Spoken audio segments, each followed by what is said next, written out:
आप देख रहे हैं सूत्रकार समाचार।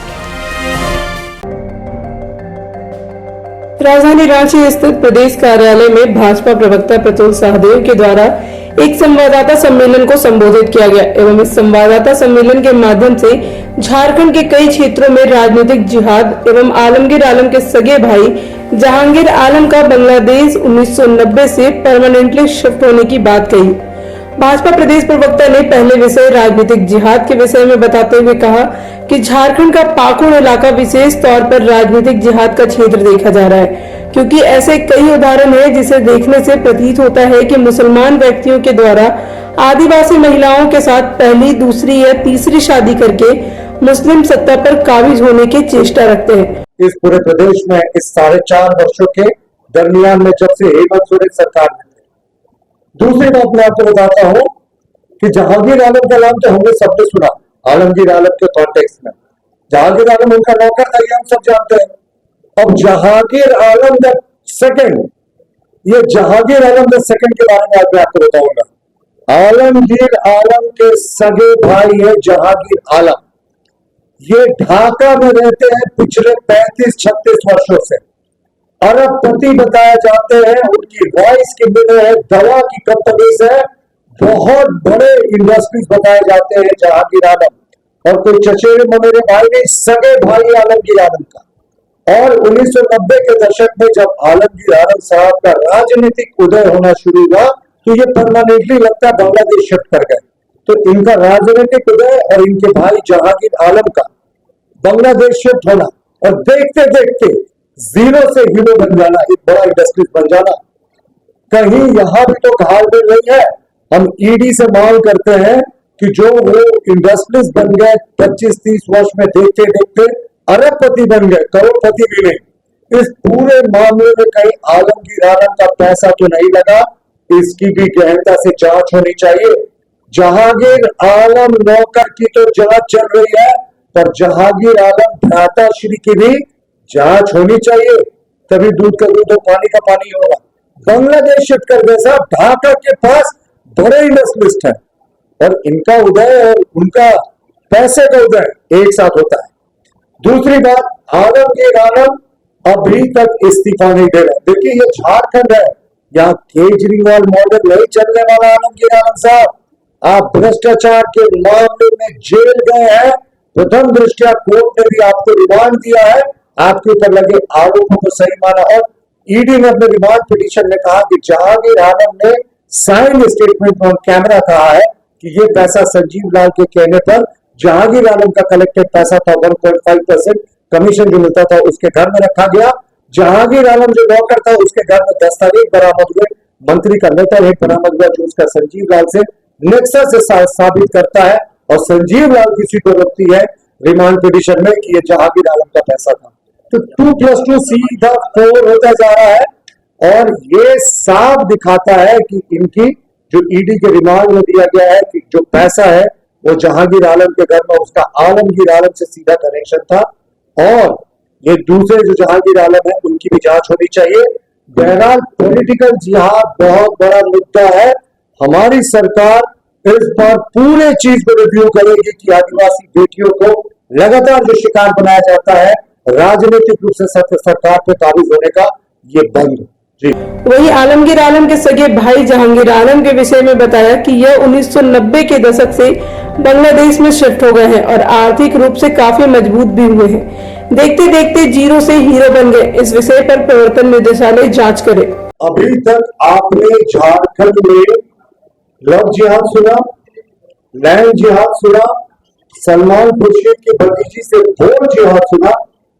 आज हम आपको पॉलिटिकल जिहाद क्या होता है झारखंड में वो दिखाने वाले हैं। किस तरीके से जो कुछ घुसपैठिए और कुछ मुस्लिम युवक मोजाल में आदिवासी युवतियों को फांसते हैं, उनके जरिए यहाँ की सत्ता पर काबिज होते हैं। इसी को हमने पॉलिटिकल जिहाद का नाम दिया है और ये बहुत ही खतरनाक संकेत है। इसमें आरोप है कि इसमें कई ऐसे लोग हैं जो घुसपैठिए हैं जिन्होंने अपने कागजात बना लिए हैं और इन आदिवासी बेटियों को प्रेम मोजाल में फंसाते हैं और अधिकांश केसों में ये आदिवासी बेटियां उनकी दूसरी या तीसरी पत्नी के रूप में होती है। उनसे विवाह ये सिर्फ और सिर्फ अधिकांश केसेस में सत्ता पे काबिज होने के लिए करते हैं।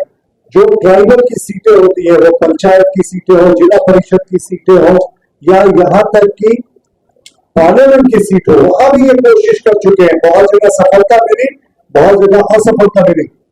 तो आपको ये जानकर आश्चर्य होगा कि ऐसे 206 केसेस के रिकॉर्ड हमारे पास है, जिनमें मुस्लिम युवकों ने आदिवासी युवतियों के साथ उनको प्रयोग करके वोट जिहाद कराया।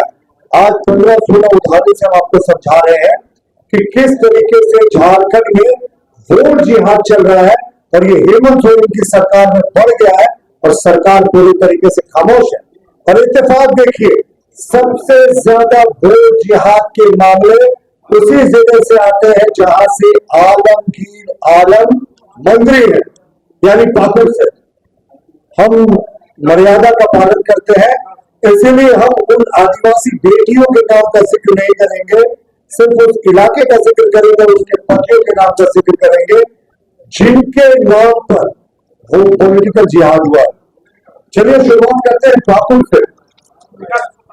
पाकुड़ में अगर आप देखिए तो पॉलिटिकल जिहाद की तो ये फैक्ट्री बन गया बिल्कुल पाकुड़, और ये आलमगीर आलम साहब का उदय और पॉलिटिकल जिहाद लगातार होना लगता है, दोनों में कुछ समानता है। अगर आप देखें, एक मुखिया है पाकुड़ में लालू शेख, उनकी पत्नी वहां जो आदिवासी पत्नी है वो प्रमुख है, मैं नाम नहीं लूंगा आदिवासी बेटियों का। दूसरे है खलगार शेख, उनकी पत्नी भी मुखिया है। महबूब आलम, उनकी पत्नी भी मुखिया की प्रत्याशी रह चुकी है। आजाद मियां, इनकी पत्नी भी मुखिया है। और मैं सारा आपको पाकुड़ जिले तक ही अभी तक सीमित रखा हूं। वकील मंसूरी, इनकी पत्नी मुखिया है। राजमहल में 2019 में उमैद अली अंसारी ने अपनी पत्नी को एक राष्ट्रीय दल से उम्मीदवार बना डाला था। अब आप देखिए, अब्दुल शमीम इसी पाकुड़ जिले से, मरियम मरांडी। अब मैं पाकुड़ जिले के और मामले आपको बताता हूं। आजाद अंसारी, पत्नी का नाम मैं नहीं लेना, ये सब लोग या तो मुखिया का चुनाव लड़ चुके हैं या जिला परिषद का चुनाव लड़ चुके हैं और काबिज हुए हैं इसमें से अधिकांश केसेस में। सागिर अंसारी, मोहम्मद शेख, हजरत अली, ये तमाम लोग थे जो सिर्फ एक पाकुड़ जिले से थे। हमने बताया ना आपको कि 200 से ज्यादा हम लोगों ने डेटा इकट्ठा किया है। अब आते हैं, थोड़ी नजदीक आते हैं, और नजदीक में चलते हैं, आपको रांची जिले के लिए चलते हैं। तबारक अंसारी है, रांची जिला परिषद की उम्मीदवार रह चुकी है इनकी पत्नी।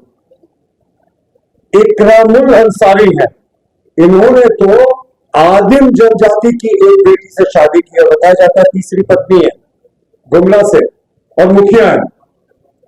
और रांची के ही मोइन अंसारी मुखिया पद की उम्मीदवार थी, इनकी पत्नी। और रब्बुल अंसारी, ज्यादा दूर नहीं जाना है, रांची जिले में ही है, इनकी पत्नी भी बड़े पद पर है। तो हमारा मानना है कि जो आज हमने आपको उदाहरण दिए, ये 15, 16, 17 उदाहरण, ये तो सिर्फ शुरुआत है। ऐसे 200 से ज्यादा केसेस हैं जब एक मुसलमान समुदाय के लोगों ने दूसरी तीसरी शादियां, कुछ केसेस में सिंगल पत्नी भी है, अधिकांश केसेस में दूसरी तीसरी शादियों के रूप में इन आदिवासी बेटियों को प्रलोभन देकर फंसाया भोजन में और उनके जरिए पॉलिटिकल जिहाद किया, यानी स्थानीय निकायों के चुनाव पर काबिज हुए। और सिर्फ स्थानीय निकाय नहीं, इनका मन तो इतना बढ़ गया कि उन्होंने पिछले बार राजमहल से भी कोशिश कर ली, इस बार भी राजमहल से एक जो प्रत्याशी लड़ रहे हैं, उनके पति जो है वो मुस्लिम है और वो भी उनकी दूसरी पत्नी बताई जाती है। तो ये तमाम चीजें आपको साफ दिखा रहा है कि किस तरीके से झारखंड पॉलिटिकल जिहाद की फैक्ट्री बन गई है। भोले भाले आदिवासी बेटियों को, यहाँ तक कि आदिम जनजाति की बेटियों को फंसाया जाता है इन मुस्लिम युवकों के द्वारा प्रेम जाल में, और उसके बाद इनके जरिए ये स्थानीय निकायों के सत्ता पर काबिज होते हैं। अगर आपको हमारा वीडियो पसंद आता है तो हमारे चैनल को लाइक, शेयर और सब्सक्राइब करना ना भूलें।